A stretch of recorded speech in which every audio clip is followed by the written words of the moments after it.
उनी हुन् सत्यनारायण साफी। 21 वर्षका यी युवाले एमबीबीएस अध्ययनका लागि पूर्ण छात्रवृत्तिमा नाम निकाले। उनको घर हो सिराहाको बरियारपट्टी गाउँपालिका 2 श्रीपुर।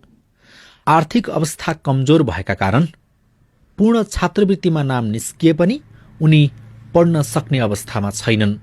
उनले एमबीबीएस अध्ययनका लागि कुनै शुल्क बुझाउनु पर्दैन, तर होस्टेलको बसाई र किताब कापी किन्नको लागि समेत उनीसँग पैसा छैन।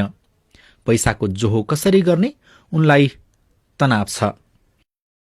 साफीलाई कक्षा 8, 9 र 10 मा पढाएका तत्कालीन शिक्षक, अहिलेका जनप्रतिनिधि अर्थात् सिराहाको बरियारपट्टी गाउँपालिका वडा नम्बर 3 का वडा अध्यक्ष विनोद कुमार यादवले एमबीबीएस अध्ययनका लागि सघाउने वचन दिएका छन्।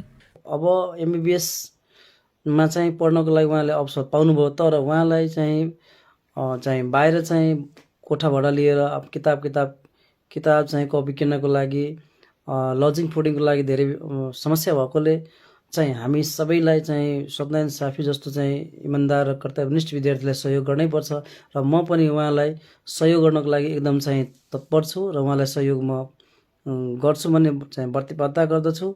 यी युवाको सपना छ पढेर फर्किएपछि गाउँकै सेवा गर्ने, विभेदले थिचिएको आफ्नो समुदायको उत्थानका लागि काम गर्ने। उनको सपनालाई साकार बनाउन तपाईं हामी सबैको सहयोगको खाँचो छ। सबैले थोपा थोपा सहयोग गर्न सक्यौं भने पक्कै पनि यी युवाको लागि एउटा नदी जत्तिकै काम हुनेछ। एउटा युवाको सपना सग्लो बनाउन आउनुहोस् हातेमालो गरौं।